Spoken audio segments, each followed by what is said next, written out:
Actually ఇప్పుడు ఈ జనరేషన్స్లో చూసుకుంటే ఫ్రీడమ్ విపరీతంగా ఇస్తున్నారు. అంటే ఆడపిల్లల కన్నా మగపిల్లల కన్నా మేము పడింది వీళ్ళు పడకూడదు అన్నది చాలా ఎక్కువ ఉంది పేరెంట్స్లో.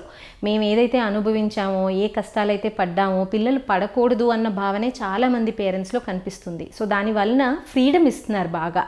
వాళ్ళు అడిగేది ఏంటి అంటే చదువు మాత్రం చదివేయండి అనే మాత్రమే చాలామంది పేరెంట్స్ అడుగుతున్నారు, కానీ బిహేవియర్ ఎలా పెరుగుతుంది అన్నది మనం చూసుకోవట్లేదు. సో ఫ్రీడమ్ ఇస్తున్నాం కరెక్టే, కానీ ఫ్రీడమ్తో ఎంతవరకు బాధ్యత ఉంది వాళ్ళల్లో అన్నది కూడా చెక్ చేసుకోవాలండి. ఫ్రీడమ్కి ఎప్పుడూ రెస్పాన్సిబిలిటీ అన్నది ఎప్పుడూ యాడ్ అవుతూనే ఉండాలి.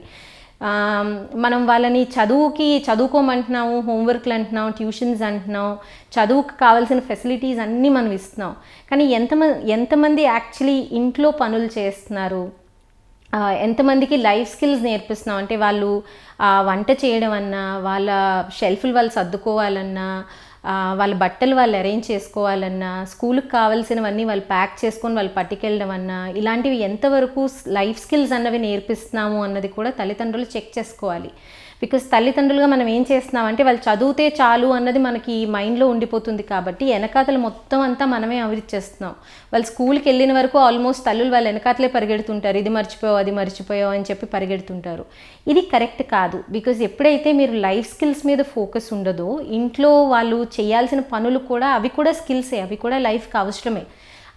ఇన్ఫ్యాక్ట్ చదువు కంటే అవి చాలా అవసరం. బికాజ్ ఎప్పుడైతే మీ మీద ఆధారపడకుండా ఫిజికల్గా ఇండిపెండెంట్ అవ్వడం ఫస్ట్ వాళ్ళు నేర్చుకుంటారో, అప్పుడే వాళ్ళకి నిర్ణయం తీసుకునే కెపాసిటీ కూడా వస్తుంది కదండి.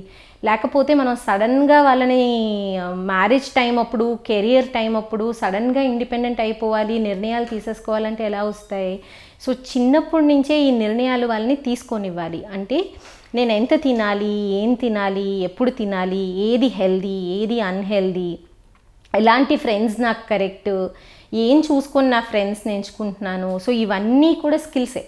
ఆ స్కిల్స్ యాక్చువల్లీ ఎడ్యుకేషన్ కంటే ఈ స్కిల్స్ చాలా ఇంపార్టెంట్. సో ఎప్పుడైతే వీటి మీద ఫోకస్ పెడతామో ఫ్రీడమ్తో పాటు రెస్పాన్సిబిలిటీ కూడా వస్తుంది.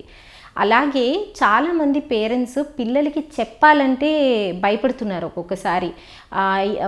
అంటే చెప్పచ్చా లేదా, ఇది ఒప్పుకుంటారా లేదా. చాలామంది పేరెంట్స్ కౌన్సిలింగ్ సెషన్లో వాళ్ళు వాడేదే మా పిల్లలు మా మాట వినడం లేదు అని చెప్తున్నారు. మీ పిల్లలు మీ మాట వినకపోతే ఇంకెవరి మాట వింటారండి? సో మీ మాట వినట్లేదు అంటే మీరు ఐదర్ పవర్లెస్ పేరెంట్గా అన్నా వాళ్ళు మిమ్మల్ని పరిగణిస్తున్నారు, లేదా మీరు ఎక్కువ పవర్ యూస్ చేయడం వలన మీ మాటలు విని విని విని వాళ్ళు ఒక స్టేజ్లో స్టబర్న్ అయిపోతారు కాబట్టి వినరనమాట.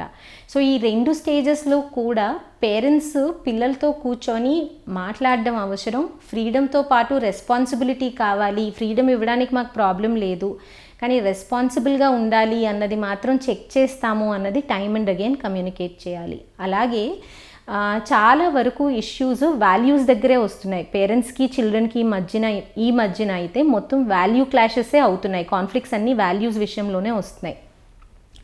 ఉదాహరణకి చెప్పాలి అంటే ఇన్స్టాగ్రామ్లో ఇంత ఎర్లీగా ఎందుకు, పిక్చర్స్ ఎందుకు, ఇలాంటి పరిచయాలు మంచివి కాదు అని పేరెంట్స్ అంటే, లేదు మా ఫ్రెండ్స్ అందరూ ఉన్నారు, నేను ఉంటాను, నాకు అవసరం, నేను ఫ్రెండ్స్తోనే మాట్లాడతాను అని చాలామంది పిల్లలు వాదిస్తారు. ఇక్కడ మనం తెలుసుకోవాల్సింది ఏంటి అంటే రెండు రకాలుగా దీన్ని సాల్వ్ చేయొచ్చు. ఒకవేళ మీ పిల్లలు మీ మాట వినట్లేదు, సోషల్ మీడియా చాలా ఎక్కువ వాడుతున్నారు అన్నప్పుడు సోషల్ మీడియా యూస్ చేయొచ్చు. బికాజ్ ఆల్రెడీ అలవాటైంది ఇంట్లోనే కదా. కానీ వాళ్ళ రూమ్స్లో కాకుండా అందరూ కలిసి హాల్లోనో, అందరూ తిరిగే డైనింగ్ ఏరియాలోనో, ఒక లిమిటెడ్ టైంలోనో వాటిని యూస్ చేసేలాగా ఫస్ట్ నియంత్రించవచ్చు. 2,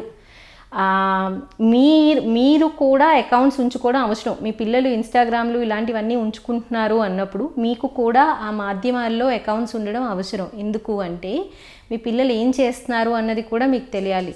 సో ఈ రకంగా కూడా వాళ్ళని కంట్రోల్ చేసినట్టు కాకుండా చెకింగ్ అన్నది మాత్రం చాలా అవసరం. సూపర్విజన్ అన్నది అవసరం.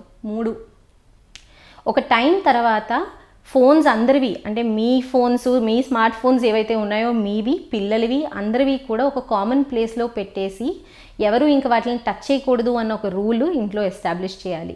సో ఇలాంటి రూల్స్ ఎస్టాబ్లిష్ చేయడం వలన ఫ్రీడమ్తో పాటు రెస్పాన్సిబిలిటీ చెక్ చేస్తున్నాం, రెస్పాన్సిబిలిటీ లేని చోట ఫ్రీడమ్ కట్ చేస్తాము అన్నది కూడా పిల్లలకి కమ్యూనికేట్ అవుతుంది.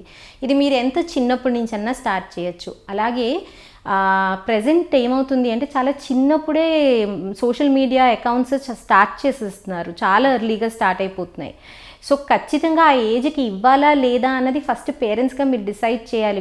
మీరు అందరూ ఫ్రెండ్స్ అందరూ వాడుతున్నారు కరెక్టే, బట్ మన ఇంట్లో ఇది కుదరదు, నాకు ఇష్టం లేదు అని మీరు కూడా కొన్ని రోజులు స్మార్ట్ ఫోన్స్ అన్నది వాడడం మానేసేయాలి. అందరం వాడద్దు, మేము కూడా వదిలేస్తున్నాము, అందరం పాతకాలం కీ బటన్ ఫోన్స్కి వెళ్ళిపోదాము అని చెప్పి మీరు కూడా వదిలేస్తే చాలామంది టీనేజ్ పిల్లలు అప్పుడు అర్థం చేసుకుంటారు. బికాజ్ వాళ్ళు ఏంటి అంటే తల్లిదండ్రులకు ఒక రూలు, మాకొక రూలు అన్నది వాళ్ళు యాక్సెప్ట్ చేయరు. ఎప్పుడైతే కామన్ రూల్స్ ఎస్టాబ్లిష్ చేస్తామో బాధ్యత వస్తుంది, ఒప్పుకుంటారు కూడా తొందరగా. సో ఫ్రీడమ్తో పాటు ఆల్వేస్ రెస్పాన్సిబిలిటీ ఉందా లేదా అన్నది మాత్రం చెక్ చేసుకోండి. ఇది as early as possible check చేసుకోవచ్చు.